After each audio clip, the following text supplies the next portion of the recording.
Assalamualaikum, selamat pagi.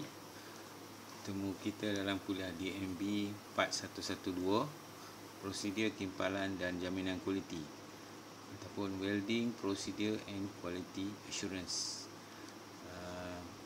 Google Classroom dia 5 untuk minggu yang ketiga. Baik, hari ini kita akan pergi kepada yang pertama sekali berkaitan dengan pengurusan.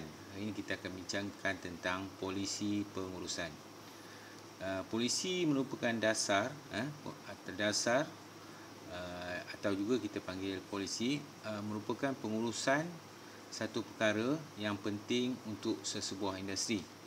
Objektif utama polisi sebuah syarikat adalah untuk, yang pertama sekali, untuk mencapai sasaran produk. Yang kedua, untuk memastikan produk konsisten. Yang ketiga, untuk memastikan keselamatan. Dan yang terakhir, keempat, untuk memastikan syarikat berdaya maju. Jadi setiap syarikat dia perlu ada polisi untuk memastikan semua objektif, keempat-empat objektif ini dicapai. Baik, seterusnya kita lihat pada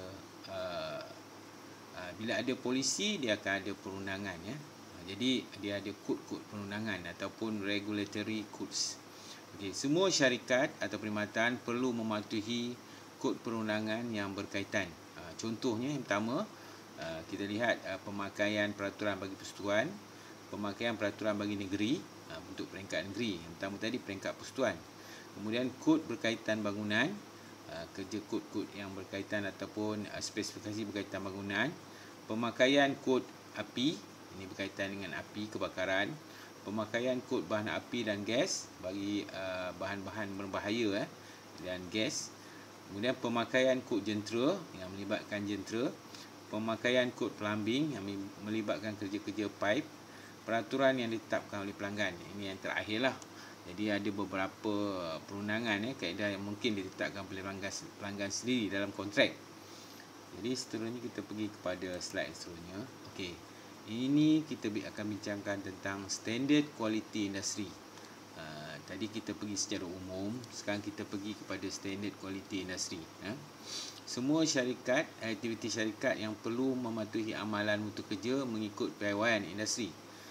Pengurus kualiti adalah individu yang bertanggungjawab memastikan pematuhan dalam semua dokumen kontrak.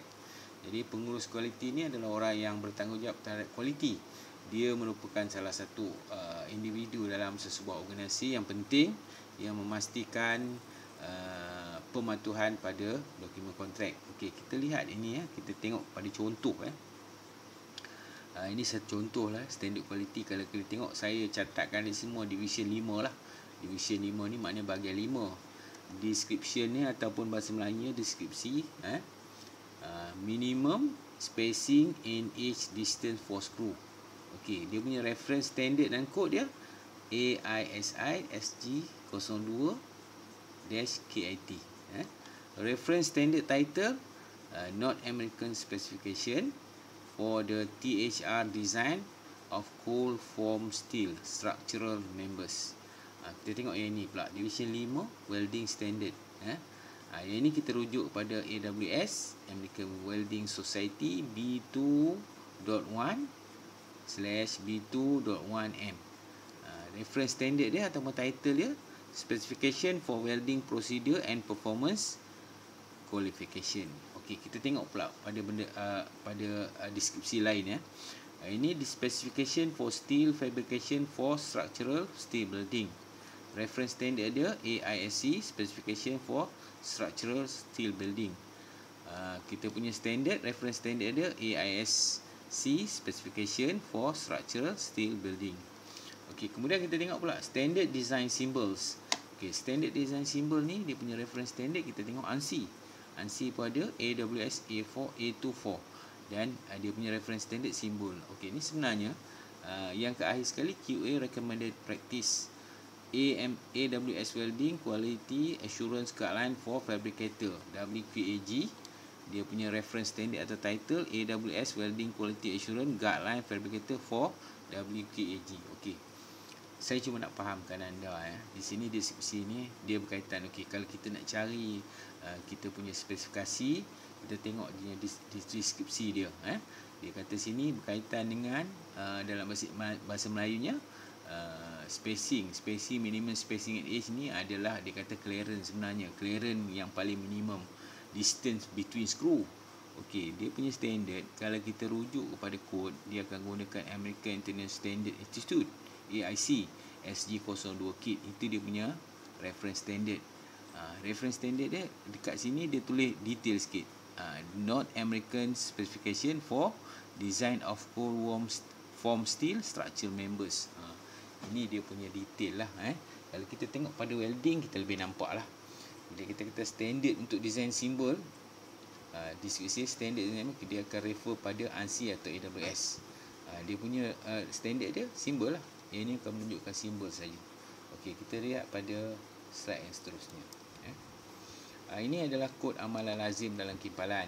Ini kita rujuk, kita spesifikkan kepada kerja kimpalan. Dalam kod kelaikan kimpalan ni, kita ada British Standard EN 15614, kemudian EN 287, kemudian kita ada EN ISO 9606, kita ada BS 4872, kemudian kita ada SME Section 9, kita ada CAA A8-10, kemudian kita ada AWS D1.1, kemudian kita ada API 1104. Okey, ini biasanya adalah standard-standard kimpalan yang kita nyatakan keseluruhan lah. Kalau BS pun dalam ni, ISO pun dalam ni, AWS pun dalam ni. Kemudian peraturan perarahan dia, Pressure Equipment Directive PED. Kod dan piawaian fabrikasi.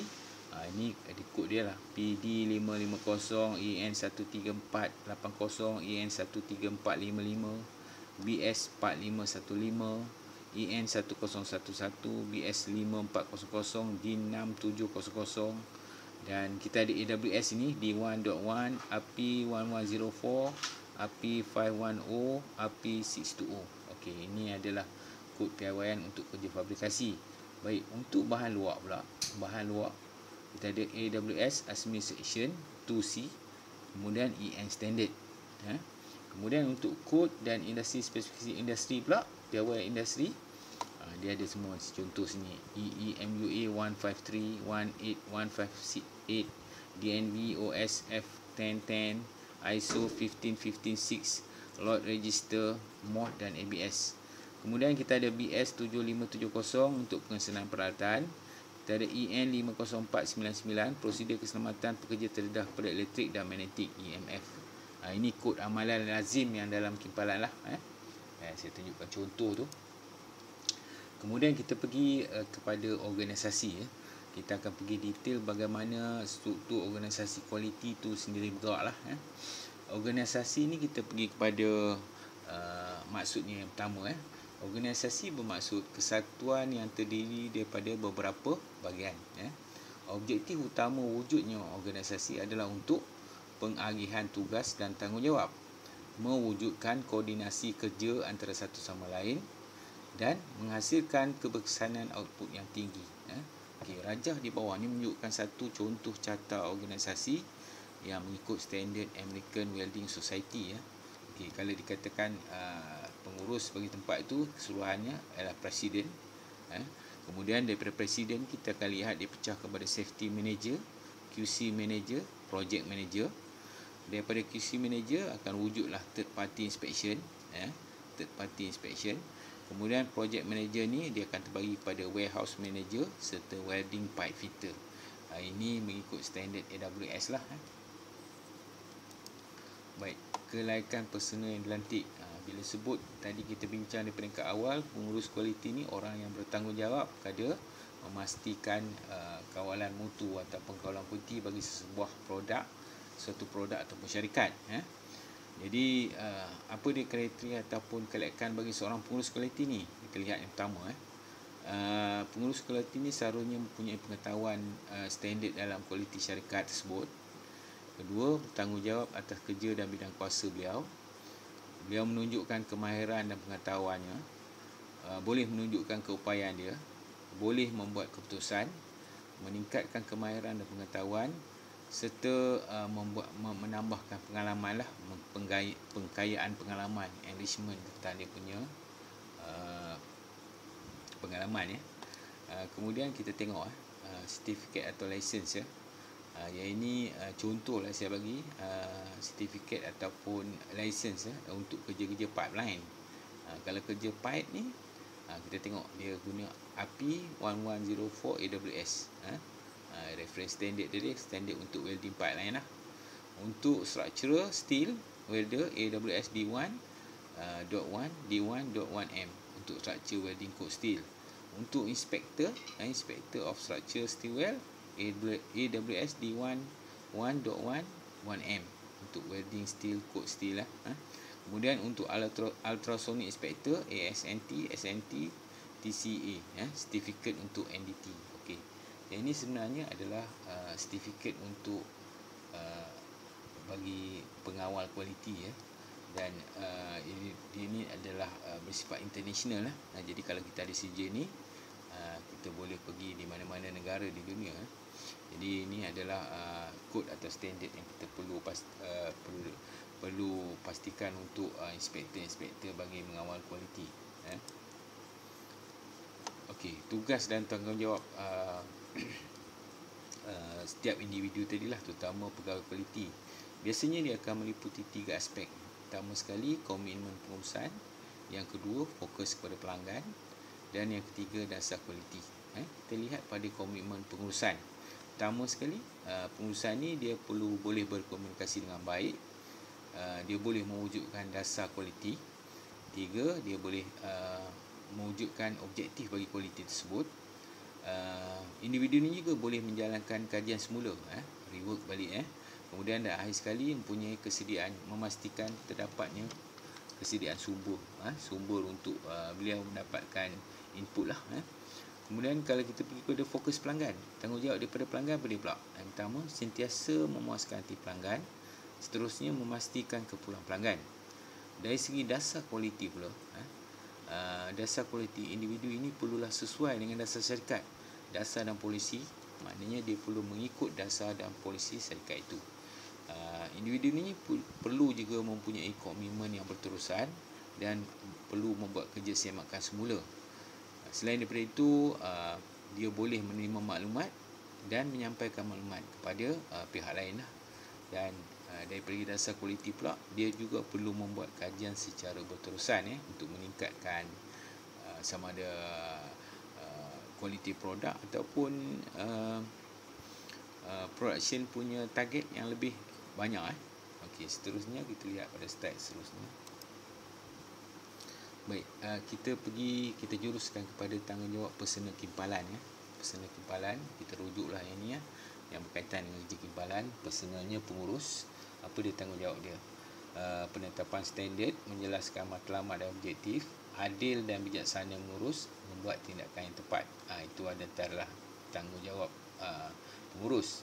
Kita lihat pada jurutera fabrikasi, membantu dalam penyelidikan reka bentuk dan pembangunan, membantu jurutera reka bentuk, membantu kaki tangan pengeluaran dan kualiti, bijak dan mahir dalam pengeluaran produk.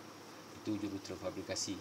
Kita lihat pula pada penyelia fabrikasi, menyelia pemasangan, membantu jurutera dalam pengeluaran, bijak mengurus dan mengendalikan proses hasilan produk. Dah tiga.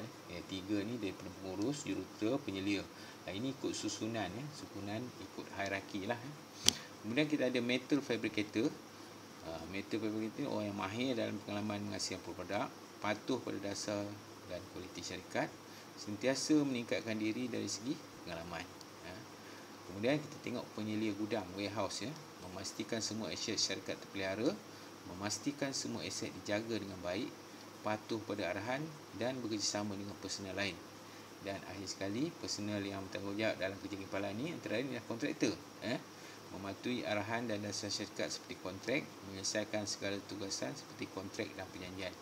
Baik, ini adalah personal-personal yang wujud dalam satu organisasi, terutama dalam proses kerja kimpalan. Jadi kamu boleh lihatlah apa dia personal-personal tersebut dan tanggungjawab mereka.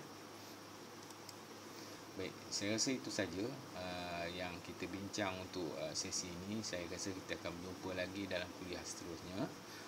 Saya ucapkan terima kasih. Assalamualaikum.